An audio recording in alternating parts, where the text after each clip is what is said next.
being the first one, I didn't want to promise anyone that we would have the recording just in case something went wrong. You know, technology is always a fickle beast. So I thought I just don't want to quite commit to that yet. I mean, we'll do our absolute best, but yeah, you never know.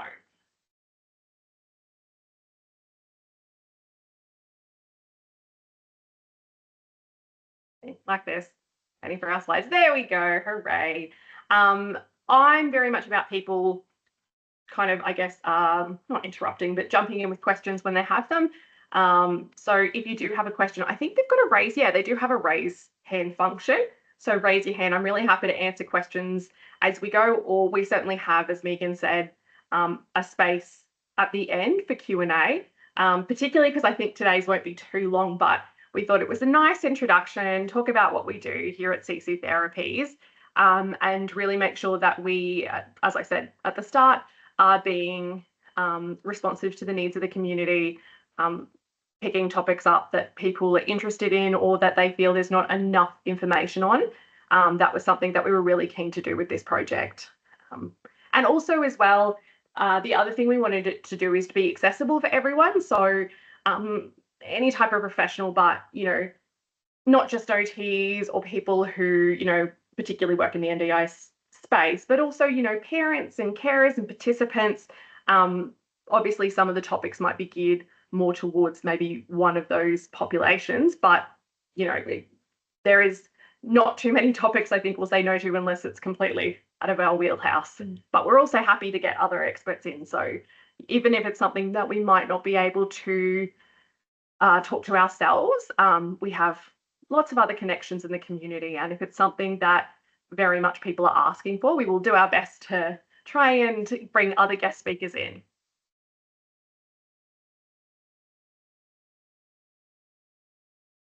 Oh, there we go. Yeah. All right.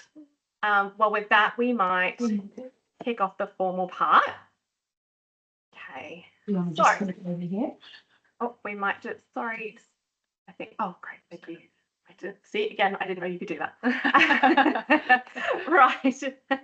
Okay, so I'm assuming everyone can see the slides as well as us, but probably the slides is more important than our faces. So basically, yeah, as I said, today's topic is really about mental health occupational therapy. As for those of you who do know Sisu Therapies, we are predominantly mental health occupational therapists. We do have a very lovely psychologist, Rachel, but for the most part, mental health occupational therapists. So a lot of people, firstly, I think the first hurdle is knowing what occupational therapy is. And then the second hurdle is even less people know about mental health OTs. And being a mental health occupational therapy practice, we're very passionate about what we do. So we thought it'd be really nice to kind of run through what it is we do here as at Sisu Therapies, what we can offer, but also, I guess, you know, more information about mental health occupational therapists, I guess when to refer to a mental health occupational therapist, some of the differences, all that kind of stuff. Like I said, though, if we're not covering anything, please jump in as we go. So we thought we'd kick off a little bit about Sisu Therapy itself. So my name, probably should have done that at the start, shouldn't we? Oh my goodness, you can tell it's our first one because we've got all these wonderful things. That would help. Hello, my name is Hannah. And we've got Megan here. So we are both mental health occupational therapists. Danny, you'll just have to imagine he's here, unfortunately, is sick today. We also have our lovely therapy dog, Hugo, who we thought would sit in the place that he was supposed to, but of course, you know, never work with animals or children. We work with both. So we do have Hugo, and he is one of our therapy dogs. But so I am the founder and clinical director here at Sisu Therapies. So I thought it might be helpful to kind of understand where I come from and I guess Sisu Therapy's purpose and what our kind of values are. So my background is that I started work in Queensland Health, so particularly sort of in the child and youth mental health space. And what I saw a lot of in Queensland Health, particularly kind of pre that NDIS stuff, was that we had referrals come through that were mental health based. That developmental services are kind of going, oh, that's too much mental health. We'll, you know, send them over to child and youth mental health. And then child and youth mental health would look at them and go, oh, no, wait, that's too developmental. Let's kind of throw them back to developmental services. And what you had was this huge kind of back and forth where there wasn't quite a good fit for these young people. And so they were either, losing time, getting shoved on wait lists and going back and forth without getting a service, or they weren't quite meeting the needs. So I really saw a big gap there around how we can give a holistic service to these young people. And particularly, I think that's been really helpful for our neurodiverse population.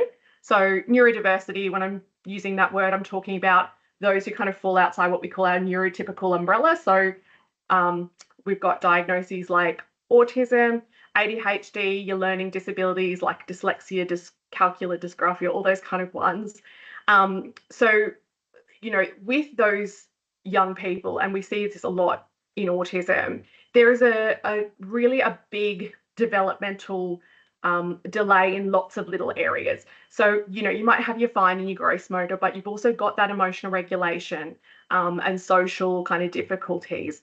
So sometimes it's not captured by traditional services. And I guess that's really where I saw mental health occupational therapy coming in, because as occupational therapists, we have that developmental background and we kind of understand all the bits and pieces that make up a whole person, including, how they interact with the environment, what they want to do, all the, bits and pieces, I guess, that make up, the whole person, and how we could really intervene on multiple levels. So that's basically why I founded us. And I'm just making sure that I actually look at what I've written up here. So as I said, really looking at those kind of traditional services that you might see in pediatric occupational therapy services. So, kind of looking at that sort of stuff. But what we focus a lot on is the emotional and social kind of, I guess, components that make up a person. So nice kind of middle ground there. Over. So might help to know a little bit more about what we do here at Sisu Therapies. So again, it's, I guess, a bit of the mix of kind of what you would see in a traditional pediatric occupational therapy practice, but as well, also some things that you might see, potentially in mental health or counselling practices or psychology practices. So we do those traditional occupational therapy services within limits. So for example, and I think we talk about this a little further down, we don't specialise in home mods. That's just not something that we do well. I guess we have other services and other occupational therapy teams that we refer on to. But when it comes to that really physical stuff and those type of, physical disabilities, that's probably not where we specialise. So we refer on, but for some kind of, I guess, what I would call, a lot of those developmental delays that we do see again with that, neurodiverse population, we do also provide those. So we do some fine motor and some gross motor stuff as it comes up. But as well, on top of that, we also do things like more of that traditional kind of psychotherapy and counselling. So just like you would maybe see at a psychological practice, we have training in some of those psychotherapies. So things that you might have heard of like CBT, cognitive behavior therapy, acceptance and commitment therapy, dialect behavioral therapy, all that kind of stuff. And we've got play therapy, and I've done family therapy, those traditional types of therapies that you would look for mental health support. We have training in that area and we can offer a lot of those services. We also do a lot of functional capacity assessments, which, we have mixed feelings about. But again, when you're looking at a functional capacity assessment, so we typically see, that's when we see autistic young people coming through, because it's not just one area of their life that their diagnosis impacts. It's, their ability to do things independently. So their activities of daily living, socializing, getting out and about. There's kind of those multiple areas that get in the way of these young people being able to do what they want to do and what they need to do. So that's really, I guess, where mental health occupational therapists kind of come to shine, is that functional capacity assessments when you're looking at those psychosocial disabilities that we talk about with the NDIS. As you've seen, Hugo is a big draw card for our young people. So I offer animal assisted therapy, and I know some of the practitioners here are hoping that in the future, when their little puppies grow up, they'll be able to do it too. But I have two beautiful, two beautiful French bulldogs, Hugo, who you see here, and Gaston, who you might have seen on the website. They are very different personalities. Hugo is the very placid, cuddle therapy dog, and Gaston is the very enthusiastic play therapy dog. So what's really nice about having both of those is that they kind of come and do really well with different clientele. There's, kids who want to come in and throw the ball around and get really excited and play with Gaston. But then there's also some who just want to sit on the couch and have a cuddle, and that's where Hugo comes in. And I think, again, talking about, we kind of get on to what makes us different. When we're looking at kind of engaging young people, things like therapy dogs and animal-assisted therapy is really incredible. I always say they're one of my best investment just as a therapist. The great kind of so many, I guess, benefits of having a therapy dog. It gives us something to talk about, kind of breaks down some of those barriers, kids feel more comfortable. So animal-assisted therapy, I could probably do a whole, actually, if you want a lunch and learn on that, very passionate about that. One of the other things that we do offer here as well is group programs.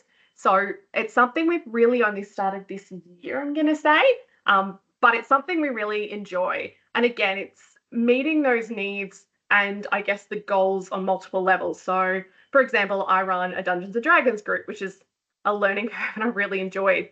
And what I've weaved into that, and I guess what would be different with that group versus, just your Dungeons and Dragons out in the community, is that I'm looking at the emotional goals. So how can we include emotional regulation? How can we look at those executive functions like problem solving and, social thinking? How do we go with that socialization? So we have these groups that engage young people, but again, as occupational therapists, we're thinking about multiple goals and the whole person.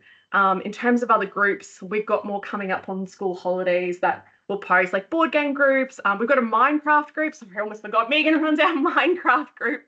I don't do that because I put it out of my head. My child plays Minecraft at home. So I'm quite happy to pawn that one off onto Megan. But yeah, again, Minecraft is something that our young people are interested in. So they can kind of connect with us and come and join, and, we can get them in the door, particularly for those young people who might be a bit resistant to therapy. And we can work on multiple goals.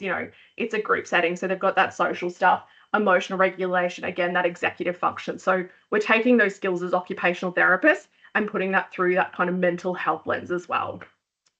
I think that's a lot of what we do. So yeah, lots of creative play. Sensory modulation is the other one that we do a lot of. And I think you talk about that a little bit more in kind of the benefits of mental health occupational therapists. But you might be able to see behind me, we've got this tiny little thing you can see is our sensory room. So one of the things I'm sure Megan will kind of elaborate on is using that sensory modalities to really help with that mental health setting. So we all really love we already love sensory interventions here. It's fantastic. So again, it's something that we use a lot of and kind of is set up in the clinic. There we go. I've kind of touched on this, but oh goodness, again, you can tell this is our pilot program because I'm like, I can't read what I've written, so I apologize if I'm about to get really close to the camera. So again, some of the things I've talked about here, but what makes us different? And I guess why I wanted to touch on this is when I created Sisu Therapies, there were a lot of things that I had in mind. And from working with young people for a long time, it was really important that, I guess I was taking on the feedback that young people were giving me about going to traditional therapy services and why that didn't work for them.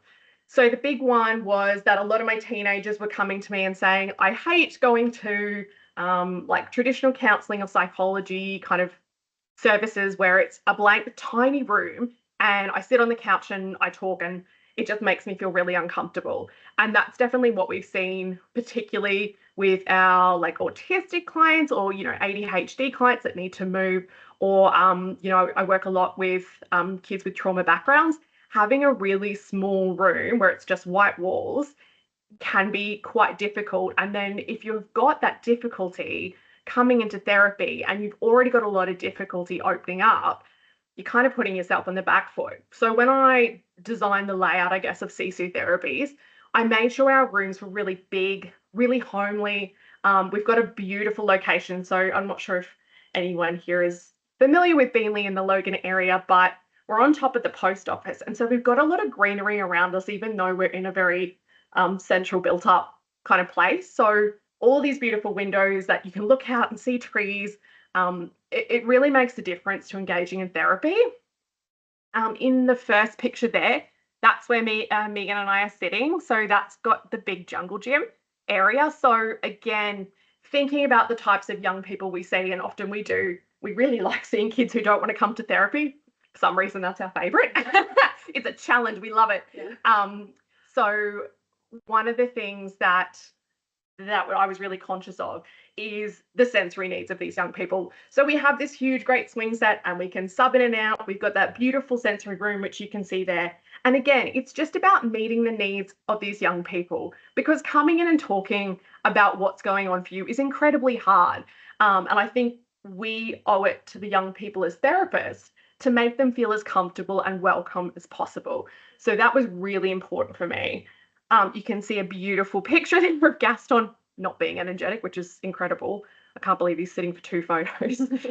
We have lots of creative therapies. So like I mentioned, Minecraft, Dungeons and Dragons, that's yoga that we're doing there. We are all trained in a bunch of different therapy modalities. So play therapy, we've got our sensory modalities, we've got those traditional psychotherapies, because what we use, I guess, is very much about what matches the individual. And some young people really respond to one type of therapy, some need different types. So really, when I was designing the space and also how we service these young people, it was about meeting them where they're at and also meeting them in their therapy needs flexibly.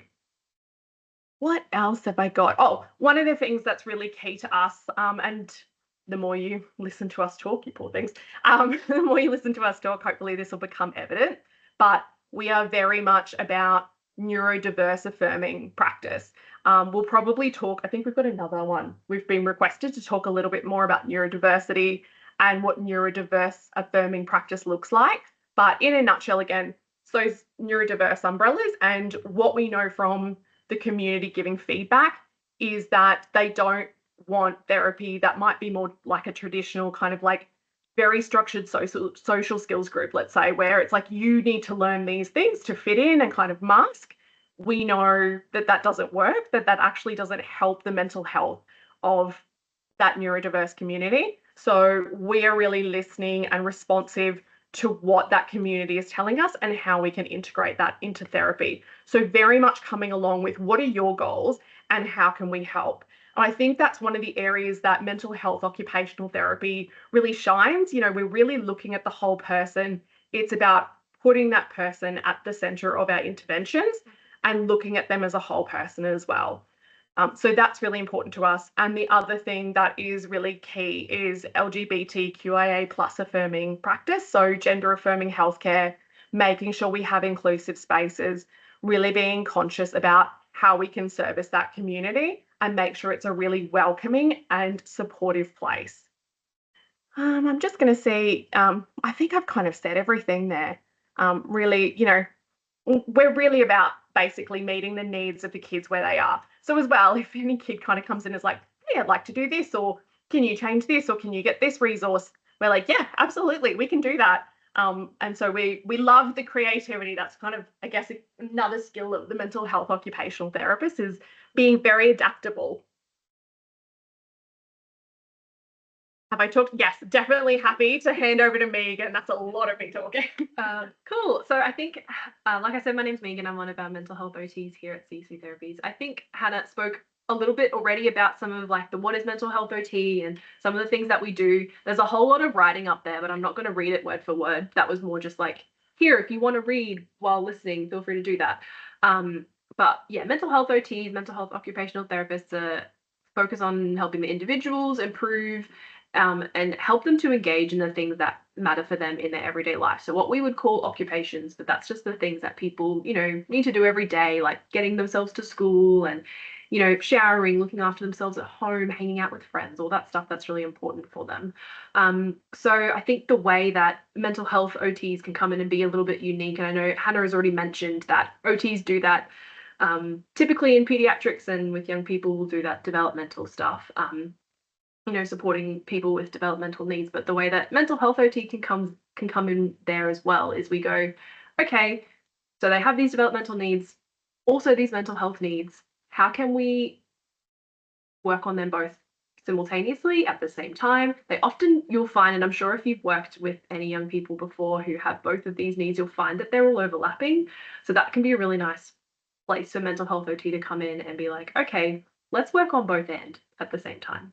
I like to say to some of my young people, or some of my families or clients or friends who ask me what we do, is I'll say, we can do a similar sort of work maybe to a counselor, psychologist in terms of that mental health stuff, but we will just come at it from a different lens. So we're really looking at how can we help you do the things you need to do? How can we get you back to the stuff that's important for you? And if that means doing some of those traditional psychotherapies to get you there, we'll do that. If that means taking a more sensory approach to get there, we'll do that. If that means a combination of all sorts of different things, that's where we'll sort of come in. So yeah, I've kind of mentioned a lot of the stuff that's on there. But yeah, one of our bread and butter things that we do as OTs in general is looking at people's environments, and that can be a really nice place for us to slot in again in the mental health space, looking at, okay, how is the person's environment and what that looks like? How is that impacting their life, their mental health, and how can we support them or adapt things or change things or add different, the word's gone from my brain, changes, adaptions to help them live their life as best they can. So our mental health OTs, to become endorsed through OT Australia, you have to do additional training and additional professional development and all sorts of things, and you have to be able to prove through a very large document that you have experience in mental health and that you have the qualifications and the ability to provide mental health services. And then once you're endorsed through OT Australia and have that tick of approval, we are then able to bill under mental health care plans and provide services to our young people and clients using that service, which I think is really, really helpful. It's really able to open the service up and make it more accessible to a lot of our young people. But OTs, you can also, which we'll talk a little about later on, we can be accessed through a bunch of different ways as well. And yeah, with that, under that mental health care plan endorsement umbrella, we have to also do continuing professional development. So if you're sending someone to one of the mental health OTs, you can be assured that they've done lots of training, they have to continue their training. Yeah, they know what they're doing. They've got all the skills. And then for NDIS participants as well, seeing a mental health occupational therapist can be good because it can, again, provide them that holistic mental health OT treatment and can help them it can be a really nice fit for those ones who do have the developmental needs and the social, emotional, psychosocial needs, and can kind of fit really nicely together when they have both of those goals, and the mental health OT can work on them both together. So I thought I'd give a really quick example of, this is one of lots and lots of examples we could give, but a really brief sort of case study of one of my young people that I've worked with. So I had a 13-year-old client. They presented with anxiety, some family relationship challenges, weren't attending school. Also, again, like Hannah was saying, we love the ones who don't really want to come to therapy, but they weren't keen on coming to therapy. They were not keen on it at all, but that's okay. We took a very nice occupation-based approach to therapy. So it was very like craft. We didn't really talk about anything mental healthy at all. It was all very occupation focused. We made all sorts of things. We kept it really met them where they were at in that time. And then as they were feeling ready, we started just focusing more on the practical things, like, what's bothering you at home? How can we help you with that really practically? Not going to school, how can we help you get to school really practically? We don't have to talk about our feelings too much. We can kind of keep it nice and practical. But after time and after engagement with mental health OT, by the end, we were able to get them. They were re-engaged in school, going about three times a week. They were happy to talk more a little bit about, oh, I am feeling a little worried about this. I am feeling anxious about this. They were open to talk about some of their family relationship challenges.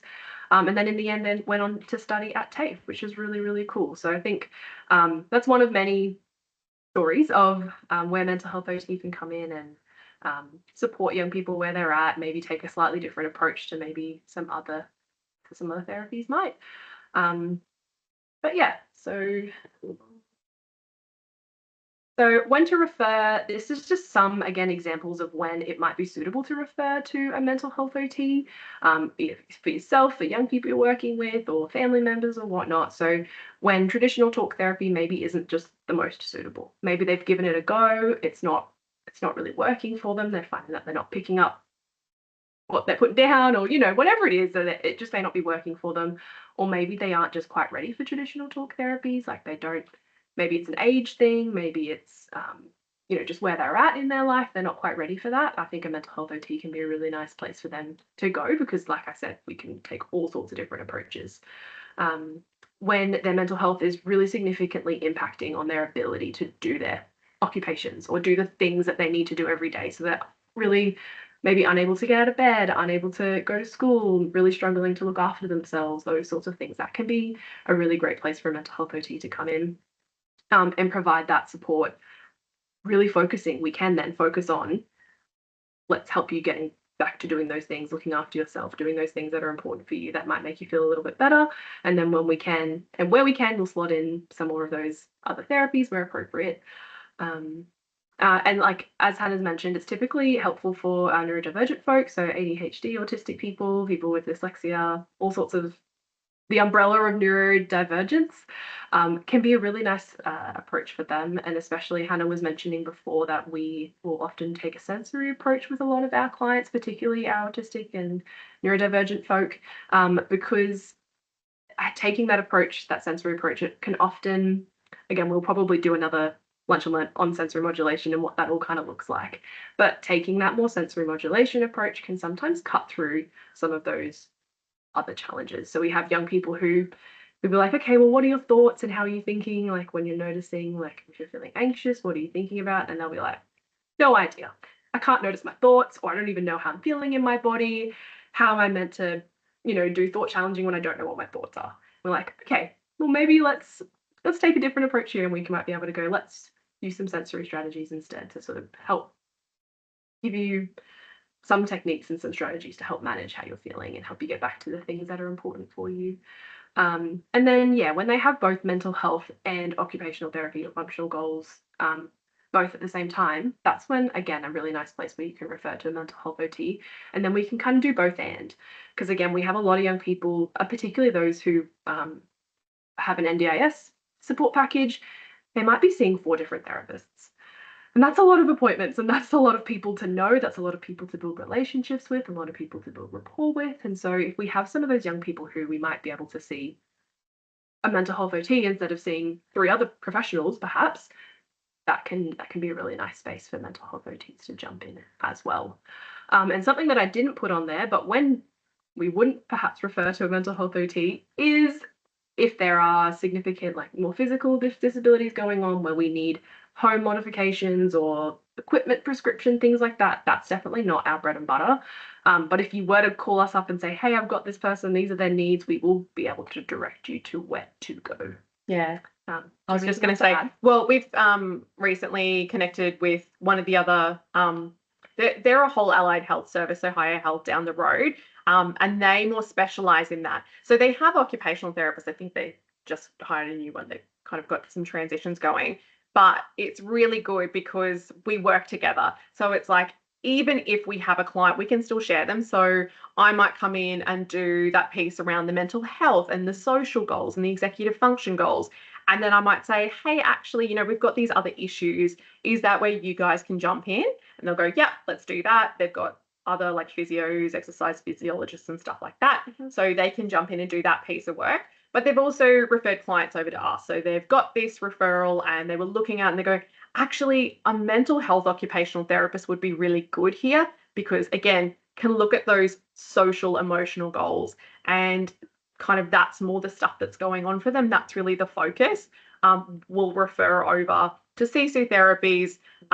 We collaborate really well. So it is one of those things where we try and basically collaborate and work together as a team to make sure that, the needs are met. And we're quite happy to say when something isn't for us. one of the things I forgot to mention about what makes us so great and different is that we have an intake process. And the reason that I set that up initially is because anyone who works with or in the NDIS knows how stressful that can be. So a lot of the time, parents were ringing me and going, I don't know. Someone said I need an OT. I think I need an OT. I don't know what I need. I don't know. They've just given me a bunch of numbers and I Googled it and this is where I'm at. And what we do is we sit down and we sort of go through in that initial phone call and we say, okay, tell me about your young person, tell me about what their needs are, and we'll see if we're the right service for you. And sometimes we're not. And it's really important that I think we don't just take on referrals because they've come to us. It's really important that we sort of say, are we the best fit? We talk about our practice. We make sure they're not allergic to dogs because drops fur everywhere. But we have a no wrong door policy, which again was something that was really important to me from working in health and Queensland Health, because there's nothing more frustrating as a parent that when you reach out for help and parents are busy. And if you've got a child on the NDIS, your life's probably busier. You're juggling multiple things. So the last thing I wanted to do is, a parent to finally take the plunge, call someone and ask for help and then be like, no, and just hang up, which unfortunately has happened. So with no wrong door policy, if we can't help you, we will try and find a service that can. Often that's just referring to other community services. We have other professionals that we're linked in. We try and network as much as we can. So basically that means that we're not completely just dropping these families, back into the deep end of the ocean. So it's really important for us that that's a huge focus, is we have that conversation before you come in. We check that we're the right service.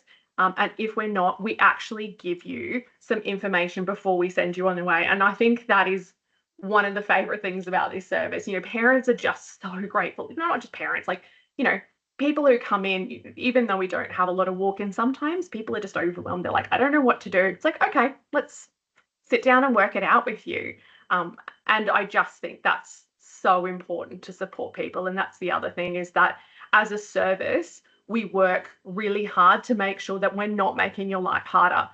Again, one of the things I didn't mention, but of course I remembered while Megan was talking, is that because we have multiple therapists and because we have Rachel, our psychologist, who specializes more in kind of, I guess, women's and adult mental health, what we try and do is, if you have multiple people who need to come in and see us, we try and streamline those appointments. So, if you're a parent, you can come see us, you can get support with Rachel because parenting is hard on a good day.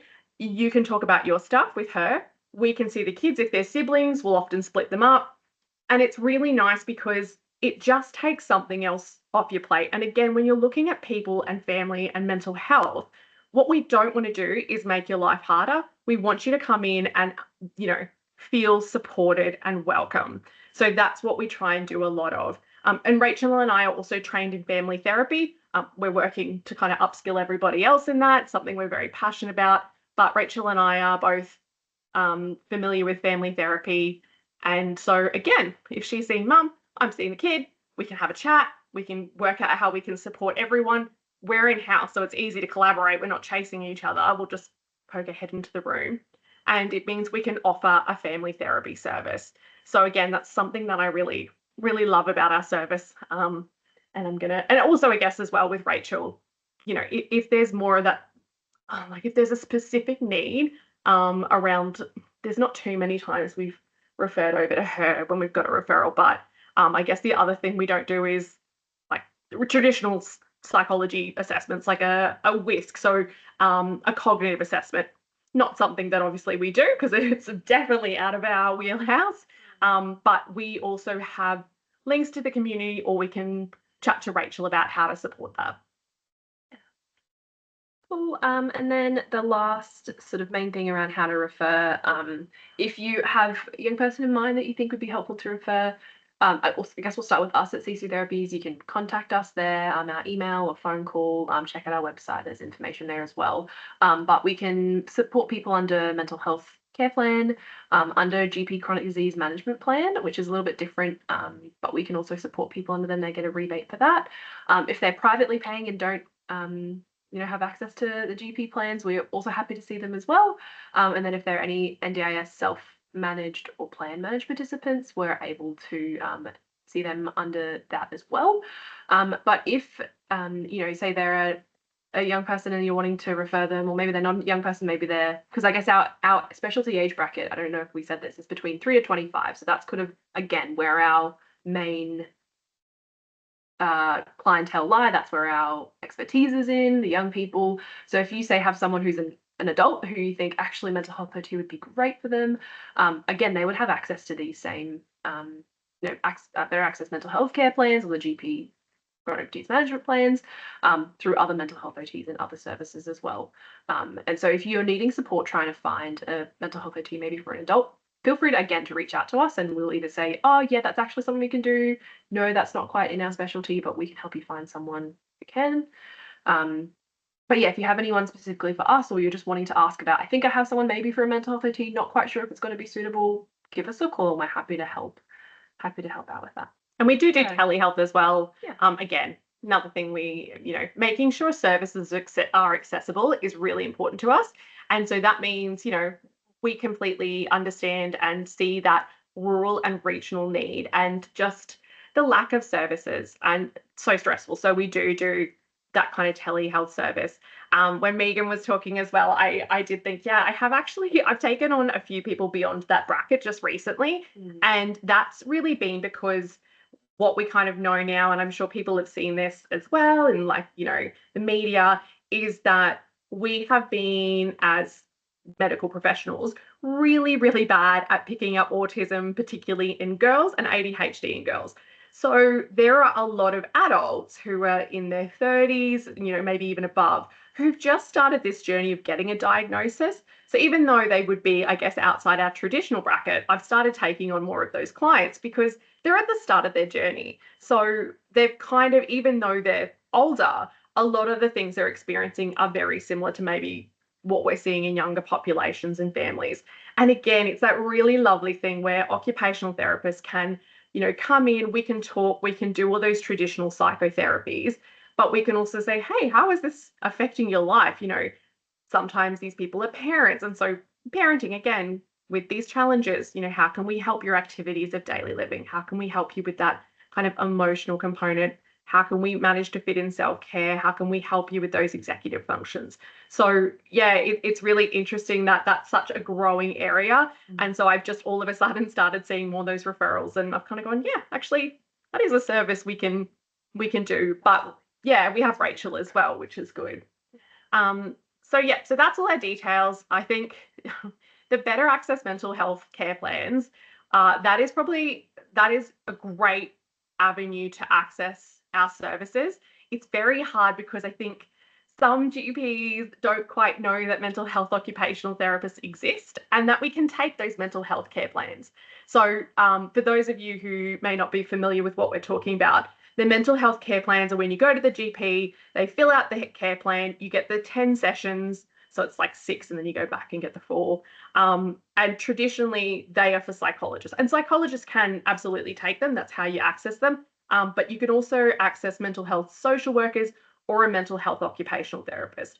So, there's a lot of issues as well around wait lists, and, everyone is just so busy. And I think NDIS has been fantastic, but wait lists are huge. So sometimes what we found is families are trying to look for a psychologist because their GP's gone, here's a mental health care plan, off you go find a psychologist. And they're going, I don't know, my kid's not sure about this. You guys look like you're pretty cool, you've got dogs and stuff, and we can take those plans. So sometimes it does actually start off as a traditional psychological kind of referral from the GP with those mental health care plans, and we jump on board and have a look at that. And again, we always make sure that we are the appropriate service. And again, wonderful having Rachel, because if we have a question, if we're like, actually, is this us or you, we can have those conversations. And by that way, we're also giving safe practice. Again, we're not just taking on referrals. It's like, are we appropriate? And the nice thing as well, which I like to think that we have over some other professions, is that we can take those 10 sessions, so your mental health care plans, and then you can go get a chronic disease management plan, which I hate the name of, but that's another 5 sessions. So particularly when they cut down post-COVID, those mental health care plans, they used to be 20 during COVID, and then they put them back to 10, which was horrible. But at least for our families, they can go get a mental health care plan, and then get a chronic disease management plan, or vice versa. And then that way they have 15 Medicare rebated services. I think as well, it's 10 on the chronic disease management plan for people who have Aboriginal and Torres Strait Islander, healthcare cards. So as well, it's really good because, again, we can kind of provide those extended services, and our groups as well, because they're run by mental health occupational therapists who are accredited.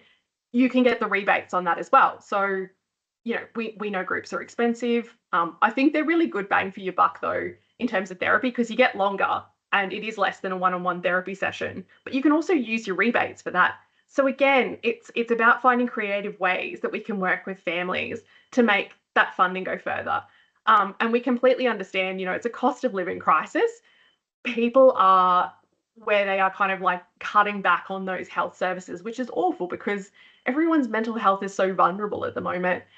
So we try and work with the community. We look at doing things where we can, like sliding scales, so working out, what we can do to support them.